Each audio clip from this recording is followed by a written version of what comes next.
How to solve a proportion of the form x over a equals b over c. Here it says negative 1 over 3 times 15. If you don't know how to multiply this, what I want you to do is review by clicking on this red button before you proceed with this video. What's a proportion? A proportion is basically when you have equal ratios. Another way you could think about it is if you have equal fractions, such as 1/2 equals 4 over 8. And we're going to look at solving a proportion using a specific method. So if you have a proportion, and you can see here a, b, c, and d, well, a, b, c, and d just represent any number you can think of. The only thing is, for the letters b and d, those numbers cannot be 0 because we cannot divide by 0. And to solve this type of proportion, what we're going to do is multiply the values that represent a and d together, and also multiply the values that represent b and c. And they should equal each other. That'll always be true for a proportion. So let's look at an example for what I mean. Here I have a proportion, 1/2 equals 4/8. 1 divided by 2 is 0.5. 4 divided by 8 is also 0.5. So I know that they're equal to each other. And if I use the method as explained here, if I were to multiply the values that represent a and d, which would be these two values here, 1 and 8, and then multiply the values for b and c, which would be these two values, 2 and 4, I would get, when I simplify, 8 equals 8. And that is always going to be true for a proportion.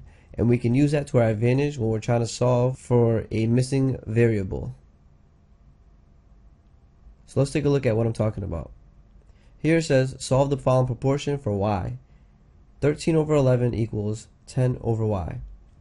So what I'm going to do is I'm actually going to use the method as described in the previous slide, where I'm going to multiply the values that represent a and d together and the values that represent b and c together. So I bring down my equal sign. The values that represent a and d in this case will be 13 and y, so I have to multiply those together. And then the values that represent b and c, which would be these two, would be 11 and 10. So I multiply those together as well. And now I'm going to simplify each side. 13 times y, that's just 13y. And 11 times 10 is 110. So now I just go ahead and solve my equation for the value y. So 13 times y, that's the operation here. I'm going to use the inverse operation, division. So I divide both sides by 13. And I'm going to get y equals 110 over 13. So since I cannot simplify that, I'm going to leave it as so. And I can actually go ahead and check my work now to see if I got the correct answer. So for instance, since this is my answer for y, I'm going to switch that out in the original equation. So I have to check my work here. And I have 13 over 11 equals 10 over, and now instead of putting y, I'm going to put my answer. So 110 over 13. So this is my bottom number. So I'll put parentheses around it so I know that I don't get confused with so many division symbols. And now I can check my work doing this method again. So if I multiply whatever's in place of a and d, well, that'll be 13 and 110 over 13. So I would multiply those two values together.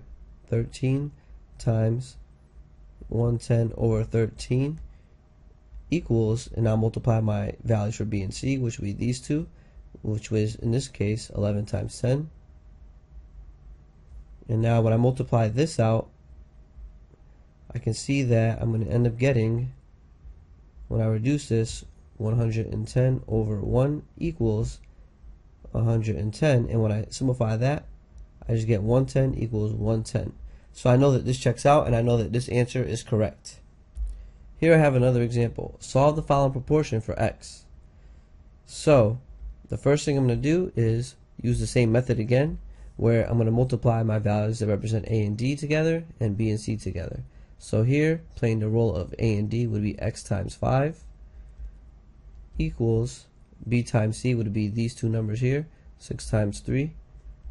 And when I multiply this out, I know this x here, I only see one of them, so I know my value for the coefficient is 1. 5 times 1, I get 5x equals 18. And when I solve for x, I divide both sides by 5, and I get x equals 18 over 5. And once again, I can check to see if I got it correct. So if I were to check my work, I'm going to substitute this in place of my value x. So I would get 18 over 5, and I'll put parentheses, so I know that one in place of x. It's over 6 equals 3 over 5. And now I can check it by applying that method again. So I multiply 18 over 5 times 5 equals 6 times 3. And if I multiply this out, represent this as a fraction, we're going to get 18 times 1, so I'll finish this step up here. 18 times 1 over 1 times 1 equals 18, and when I simplify that, 18 over 1 equals 18, and when I simplify one more time, 18 equals 18. Since that's true, I know this is the correct solution for the value of x. If you liked the video, leave a comment, give me a thumbs up, and don't forget to subscribe.